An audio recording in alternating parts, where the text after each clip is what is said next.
it was announced this week that Donald Trump's trial date for the election interference case was set for March the 4th. So let's take a look. This first is a bit of an article from CBS. A federal judge in Washington, D.C. has set a trial date for March 2024 in the case brought by the Justice Department against former President Donald Trump related to alleged efforts to thwart the transfer of presidential power after the 2020 presidential election. U.S. District Judge Tanya Chutkan, who sits on the federal district court in Washington, said in a hearing Monday that the proposed trial date put forth by federal prosecutors for the proceedings to begin in January 2024 doesn't give Trump enough time to prepare. So prosecutors wanted to do this in January. She pushed it back to March. But the schedule suggested by the former president for the trial to take place in April 2026. See, tough negotiator. That's art of the deal, baby. Shoot for April 2026, well past the next presidential election, is, quote, far beyond what is necessary and risks witnesses becoming unavailable or their memories fading, Chutkan said. Instead, the judge said the trial will begin March 4th, 2024. Chutkan's schedule means the proceeding, as it currently stands, will begin one day before Super Tuesday, a crucial date on the presidential election calendar when more than a dozen states will hold their presidential primaries. So, yes, they are planning to have this election interference trial, the irony, an election interference trial, the day before Super Tuesday, the most consequential day of the primary. In response to this announcement, let's hear some talking heads on CNN describe what impact this is going to have on Trump's campaign. I think yesterday was a reality hit for Donald Trump's team. It is clear we're going to have one, maybe two trials between now and the election. When you're on a criminal trial, you have to physically be there as the defendant. We remember the E. Jean Carroll trial a few months ago. That was a civil case. Trump opted to skip that. He will have to be physically in the courtroom. It's a full day. It's a long day. Trials usually start 9, 10 in the morning, go to 4, 5 in the afternoon. He will be in D.C. He will be in Florida. And so he will be physically off the campaign trail. And I think it'll be really interesting to see from a political perspective, how does that play? Because presumably he'll be getting wall-to-wall coverage, not the good kind when you're a defendant in a criminal case, but presumably he's going to get a ton of media coverage, but he's not going to be out there at rallies. He's not going to be able to go not door to door, but, shake hands with people and be mixed in with the normal type of campaign activity. I don't know how that's going to play ultimately. Well, sounds a little like election interference to me, because as he said, you can't just not show up to a criminal trial. So if he is on trial March 4th, it means he's also going to be on trial March 5th. I mean, the trial's not going to be one day. It takes, it'll take probably at least a week, I would think, before a verdict is reached, which means he's going to be off the trail the day before Super Tuesday. He's going to be off the trail on Super Tuesday, but that's just the beginning of this. So CNN published a calendar/timeline of all of the Trump trials and all of the primary contests and how they kind of overlap and interfere with each other. So on January 15th, the E. Jean Carroll civil defamation trial begins. That is the day of the Iowa caucuses. Her cat was named Vagina. Exactly. The woman whose cat was named Vagina. The same day. Now, that is a civil case, so Trump is not... That's the name of an upcoming spaghetti western, by the way. Yeah, cat named Vagina. The cat named Vagina. Yeah, exactly. Now, that's a civil case, so Trump does not have to be in the courtroom necessarily for that one, but it's still a major negative press bomb dropping on the day of the Iowa caucuses. Then you have the 23rd, possible New Hampshire primary. They have to finalize that because of what the Democrats are doing to New Hampshire. 8th, Nevada caucuses, South Carolina, then Michigan, Idaho, D.C., and then March 4th, as we just mentioned, the federal trial on 2020 election criminal charges begins. That is the day of the North Dakota caucus, and then the day after is the big day, Super Tuesday. You see all those states voting on Super Tuesday. Now, assuming he's in trial that whole week, not only will he be off the campaign trail the 4th, the 5th, but he's probably going to be off the campaign trail that entire week, leading up to some other very, very big and consequential contest. Georgia, Mississippi, Washington. Then you have on the 19th, Arizona, Florida, Illinois, Ohio. Those are all very big population states. Lots of delegates to be won. Kansas, not so much, but a lot of important races on that day.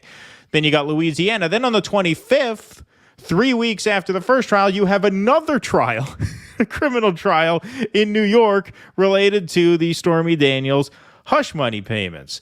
1 week after that, don't forget, he's probably going to be off the campaign trail that entire week. You have Delaware, New York, Rhode Island, Wisconsin.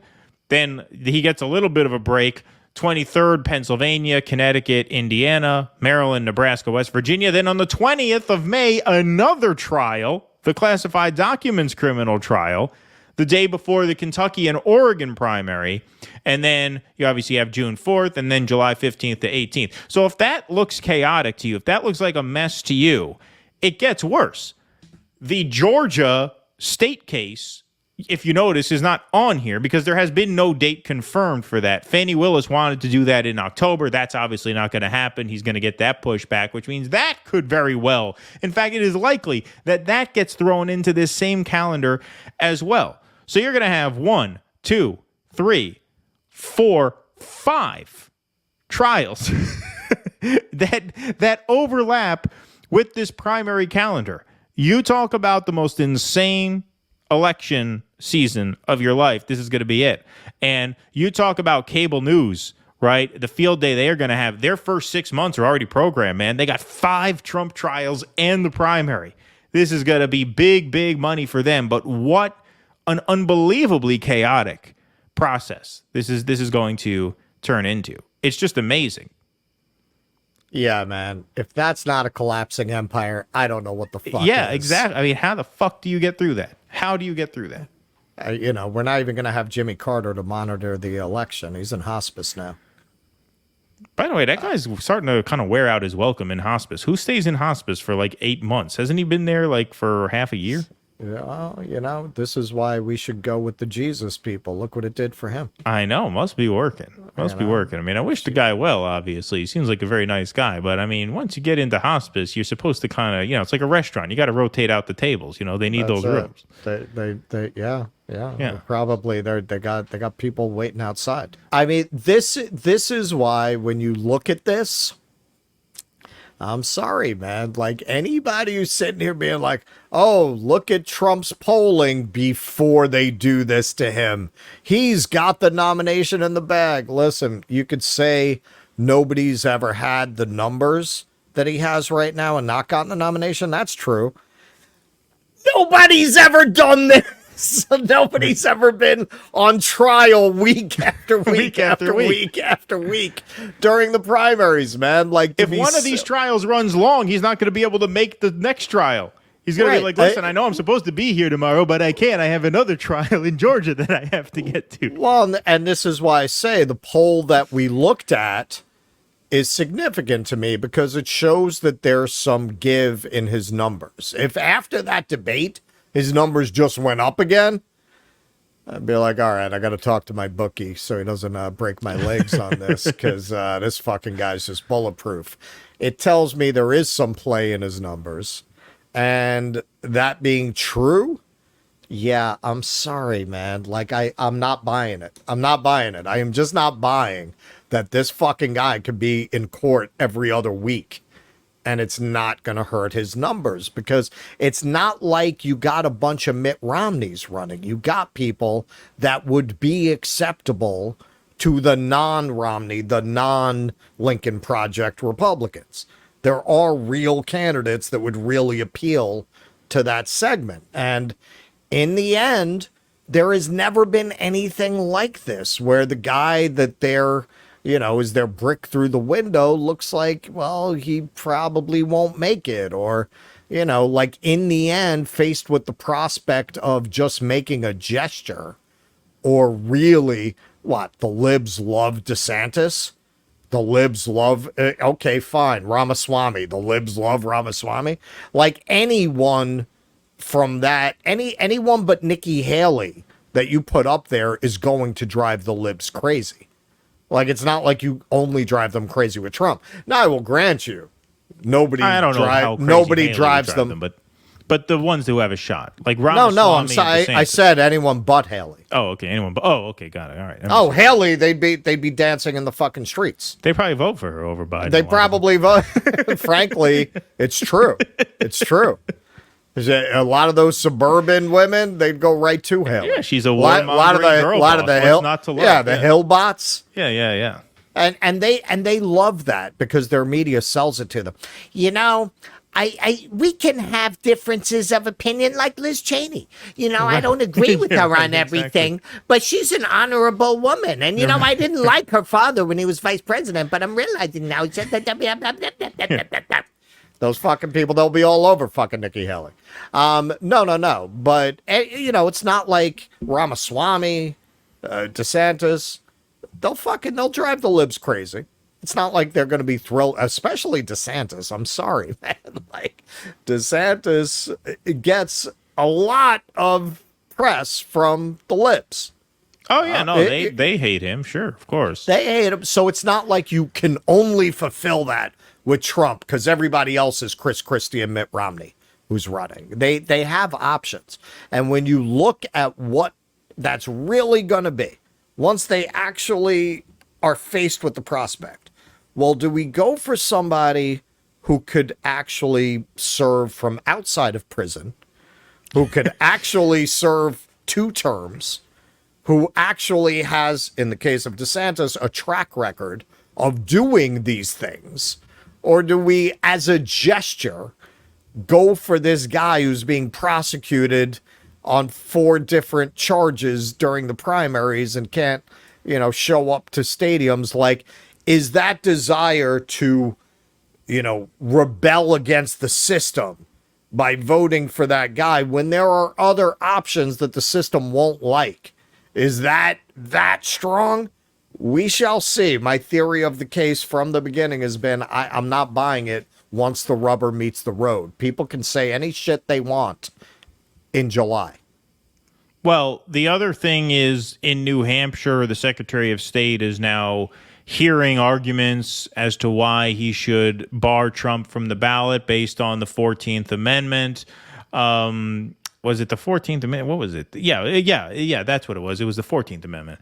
Talking about how, you know, once somebody has engaged in insurrection, they're no longer eligible. So they're talking about maybe kicking him off the ballot in New Hampshire. This is what we said earlier a few weeks ago. I'm still very bearish on DeSantis, but I do think, you know, there's a case to be made that the deep state will simply not let him win. And when people hear that, obviously their minds go to a certain place, which we won't get into too much detail on here. But beyond that, they have other things they could do. This calendar is part of that, right? When you talk about they will not allow this guy to become president, there are some people who think Trump can win the election from jail. No, he can't. The normies are not going to vote for a guy who's in fucking prison for president. Right. You're not getting over 50% from fucking prison. You're not getting over 40% from prison. The normies still dominate the electoral politics space, right? That's another thing. And you've always said, well, if he's losing to Biden in the polls,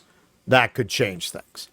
Well, do we really believe he's going to be beating Biden in the polls as it stops being just kind of theoretical and funny and, you know, end of empire, Vegas floor show kind of a thing, and it's really this guy going into court every other week? Do we really believe his numbers are going to hold up under those circumstances?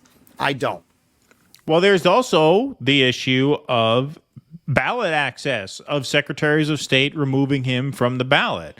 I mean, don't forget, now you have, because he fucking opened his mouth too much in the midterms, the Democrats actually kept a lot of state houses that they shouldn't have been able to keep, right? But Trump had to go and, you know, put forward these ridiculous candidates, right, for Senate, for governor. They all fucking tanked.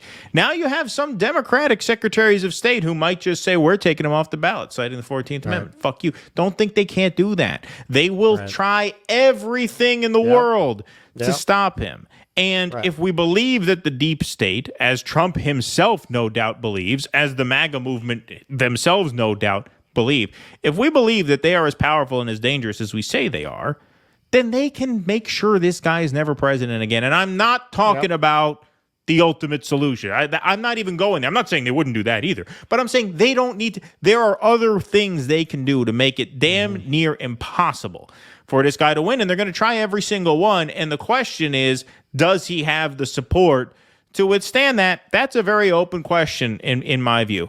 Because if there's a lesson I learned in 2022, do not underestimate the normies come November. They come out. And no, he's not going to win from fucking jail. So if they nail him on anything, he's out. That's it. He can't win. At that point, you have chaos in the Republican Party. And this calendar is designed largely to create that chaos, to sow that discord. Because at this point, yes, Trump has a big enough base where even if you don't think he's going to win the primary, Trump loses the primary at great expense to the Republican Party, right? A Trump defeat really fractures the party because there's going to be a considerable number of voters who will not fall in line behind the nominee because they're going to feel totally robbed, right? So when you see a calendar like this, yes, it is election interference. Yes, this is part of the permanent state's effort to keep him out by sowing discord within the Republican Party and potentially knocking Trump out of contention altogether. Even if he gets acquitted in the election interference case, which I suspect he probably will, who knows there aren't some fucking Democrat secretaries of state who say, well, based on the evidence we've heard, we still think he's guilty, and so we're kicking him off the ballots because we think he incited an insurrection and the Constitution allows us to kick him off the ballot for that reason. Don't think they won't try everything. And so it is going to be an epic campaign season, which is why we're going to be on the ground covering it as much as we can, thanks to you guys' help. Well, and this has been my contention from the beginning, and that's why I've felt so strongly about it. In the end, suppose his poll numbers do hold up. I don't believe they do, but suppose they do. They won't allow it. Period. My entire theory of the case has been predicated on the belief that the deep state will not let that man be president again. Period. Whatever they have to do. And if you look at that, that tells you that they're going to do what they accidentally scheduled a trial for the day before Super Tuesday. That is how far they're willing to go. And if they have to go further, they will. Do you understand? All the people who are like, no, he's going to win. You're not getting it. You're not getting it. They will not let that guy be president. Even if you think, all things being equal, he'd win, all things are not equal. All things are not anywhere close to equal. They're not they got taken by surprise last time. The New York Times was calling it 90% for Hillary Clinton the day of the election. They never saw it coming. Now they see it coming. They're not going to let it happen. So at that point, you got to go to, well, who winds up the nominee? It's because it will not be Trump, in my opinion. I don't think they'll let that happen. I think he could win the nomination and to just be totally sandbagged, thrown off of ballots in the general. Could happen too. You know, he could win the nomination and then they could just make it impossible for him to win, and Biden could win again. Biden could absolutely win this election. I mean, the people say that's impossible. No, it is not. Between their vulnerabilities on abortion and between all the legal shit with Trump and all the guardrails they're going to put in his way, all the obstacles, it's not inconceivable at all Biden wins. I don't think so. I think it's close to 50-50. That's what Nick Cruz says. I think he's 100% right. I know I unfortunately wasn't able to make the post-duopoly this week, but I did watch it. And he said, don't underestimate the Republicans' ability to fuck things up, and don't underestimate, the power of certain things going Democrats' way. And I think that's right on. And Corn Pop was a bad dude. Yeah, right, exactly. Please clap.